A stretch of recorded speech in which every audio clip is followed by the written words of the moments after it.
poder platicar con su líder, con Matty Healy. Matthew, first of all, thank you so much for your time in this interview. Thank you, gracias. Thank you for having me. De nada. Now, first of all, congratulations. I think this album, I like it when you're asleep.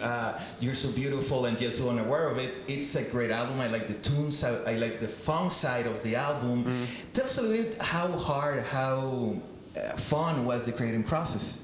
I mean, it was quite a long creative process. It was written mainly on tour whilst we were touring the last album. And then we kind of spent some time between LA and London getting it right. I wouldn't say it was that fun because at times it was quite agonizing. I mean, we put so much into it, and it became kind of like most things with us, very obsessive. Yeah. So but now it feels like a completely different thing. Yeah. You know. Cool. What I like about your music, different things. One, your music, I like that your music is ambitious. You're going big since the first album. Do you think that the rock and roll right now, their lack of that ambition? It's difficult to say. Maybe in rock and roll, but then you have to define what rock and roll is. I don't know. Certainly not in hip hop. Certainly not in kind of progressive pop music. I think there's people quite overtly trying to push the boundaries. I think in like indie music and like band music, there's this kind of fear of ambition. Yeah. There's a fear of being perceived as being ambitious because it doesn't go with the, you know, I'm in a cool indie band kind of thing. So I think there's that, but we've kind of transcended that now. We kind of exist.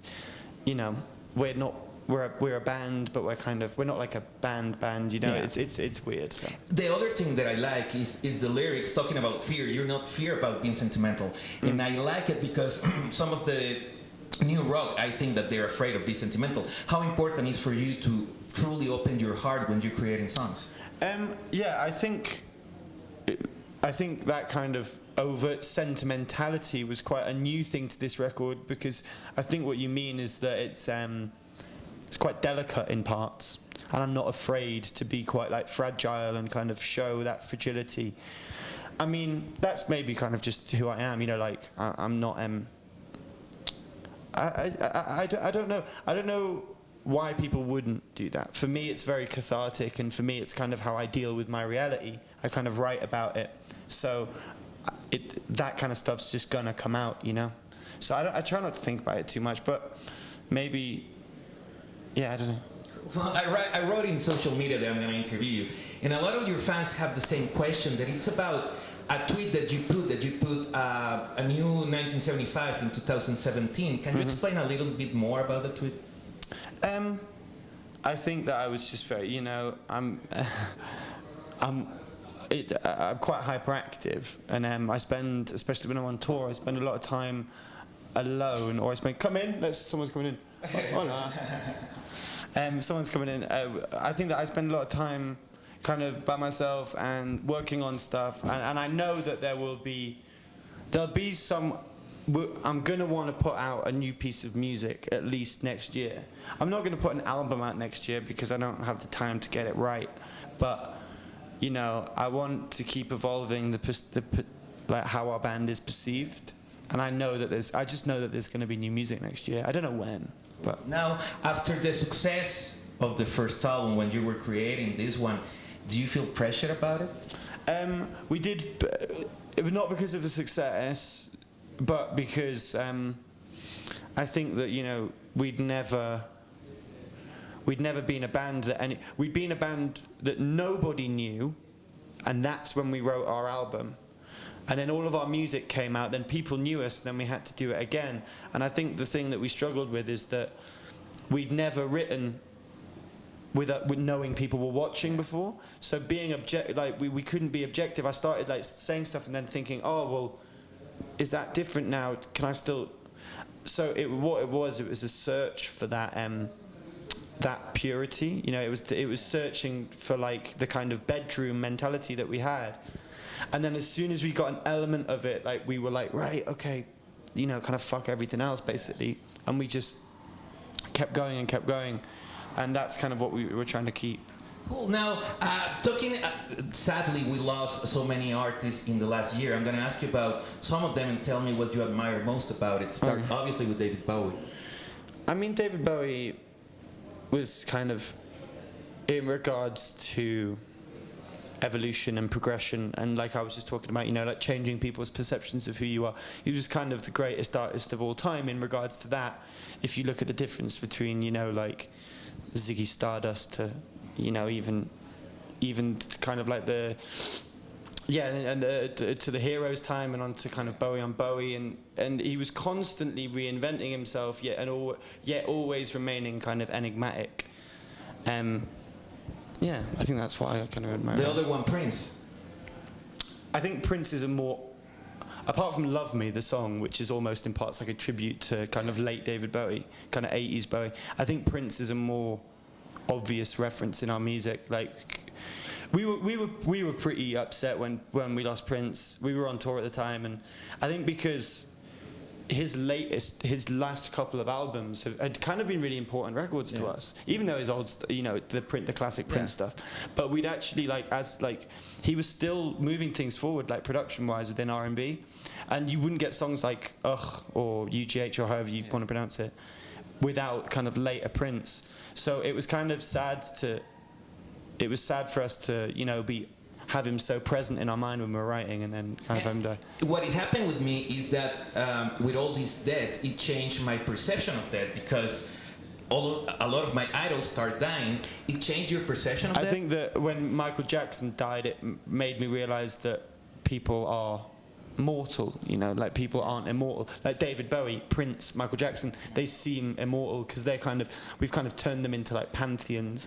So yeah, it does. It changes the way that we think about death, and then it changes the way we think about stars, and then people of, you know, my generation and your generation think, well, wow, are we ever going to have that kind of, that gap between us and them ever again because of the internet? And, you know, it throws up loads of different things because there's not that many left, you know, legends. Totally agree. Now, how do you feel about your Mexican fans that they sleep outside the place, the venue, to have the opportunity to watch your show? What could you say to all of them? I mean, I think it's particularly intense this time. This is the first time that we've ever been here, and we've kind of almost been everywhere else. We kind of feel bad. It's so, like, on our first album, we made it to America and we made it to Europe, but we never made it here. So we've kind of got like 2 years worth of a show to do.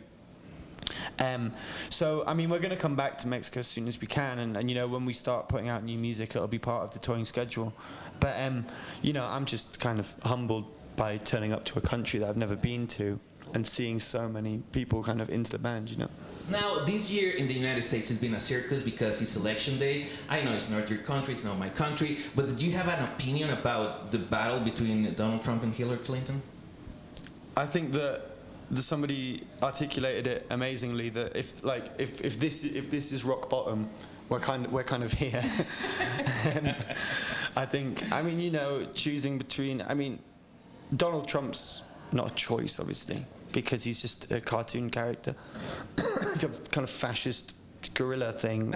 That just, and Hillary Clinton seems, you know, slightly insincere and kind of affiliated to lots of kind of dodgy stuff. To be honest with you, kind of it's such a realistic, like, the idea of like Donald Trump being president's actually a real prospect, and the more time I spend thinking about that, the more I kind of lose my mind. So I'm just going to kind of sit in hope that it goes one way.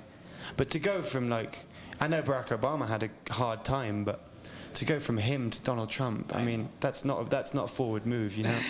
Totally agree. Now, in your music, you talk a lot about girls, about women. Tell us, in your opinion, how close or how far is the music industry to have an equal treatment to girls that with men? Oh, well, I mean, there's most industries in the kind of patriarchal society that we live in have a lot of catching up to do. To be honest with you, it's really, really difficult for me to have an objective opinion about that, because I don't have the experience of sexism within music, because I'm a man and I'm naive to that. I mean, if you look at it in regards to the amount of people that are high up in record labels and stuff like that. But if you do that in Hollywood, if you do that in lots of different industries, you know, I think that the world has got a lot, you know. But then that becomes about loads of shit. If you want to change that, you've got to start changing religion, you know, because, like, the downfall of kind of religious power maps directly onto the empowerment of women, and then there's women being empowered, and then, you know, we have to rearrange society before we start. If we kind of going to focus on particular industries, it's a really difficult thing to do. Yeah, I guess so. I'm totally agree. Now, talking about what's next. Obviously, it's hard. You've been, like you say, nobody knew your band, and then the whole world know your band. How hard is to deal with that much of attention of everybody? It's okay because I'm doing it for the right reasons. Like, I don't really, you know, I'm only famous, let's use the word famous, for the 1975, and I'm not scared of that. Like, if I was famous for like my behavior, or if people wanted me to be like in nightclubs or like in friends with these people or stuff like that, then maybe I'd feel a pressure to like be famous. But I don't really feel the pressure to be famous, because all I do is kind of hang out with my friends, and then I go out on stage, and then I can deal with that. Yeah. Like, I can deal with that. That's cool. And, you know, people come up to me in the street, but only people that know, like, the 1975. I'm not famous, like, you know, if you don't know my band, you don't know who I am. I'm not like a face that's just, like, on the TV and stuff. But probably for not...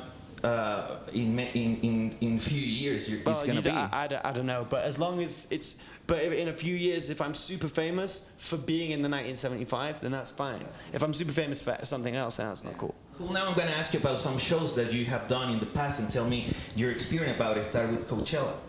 Coachella, the second one was great. The first one was shit. The first one was horrendous. We were just not very good, and everything broke. So then the second time we went back there, we kind of had this redemption to it. Coachella's a hard show, man.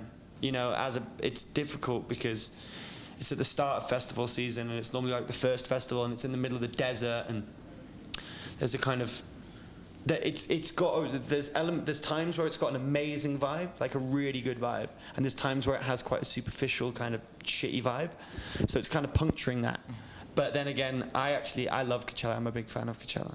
The other one at the Brixton Academy with people like Elton John or Robbie Williams. Yeah. I mean, when we did do you mean the Apple Music Festival? Yeah, Apple Music Festival. That was crazy because that was like, Robbie Williams, Elton John, Alicia Keys, us. It was we don't really see ourselves on that kind of scale, you know. So that was amazing. But Apple have been amazing with us, you know. So that was a great show. Again, those shows can be weird because it's like competition winners, but it was a good show. Well, now we have international shows in the last 2 weeks. I'm going to ask you about some of them and tell me your opinion. Start obviously with Radiohead. Oh, well, what you want my opinion on Radiohead? I mean, they're probably one of the greatest bands of all time. Again, same thing as Bowie, constantly doing something different whilst staying true to who they are. So, you know, like keeping fans whilst earning more, and you know, they're just brilliant, and all of the kind of music videos that they had in the 90s and stuff kind of defined that whole time, and some of my favorite videos of all time. Now the other ones from more new generation, Jake Bugg. Yeah, he's all right. I like Jake Bugg. He's a bit miserable. He seems a bit sad. He's a bit sad all the time. I'm like, cheer up, Jake. Everything's gonna be fine. But he's all right. Yeah, I quite like Jake Bugg. He's from up north, so I like that. And the last one, 21 Pilots. Oh, we really like those guys. We've known them. We kind of came up together. You know, like we were small, playing tiny shows in America at the same time. They're huge now in America, though. Yeah, they're like huge. A really, really, really big band. So Josh is really good friends with Ross, the bassist.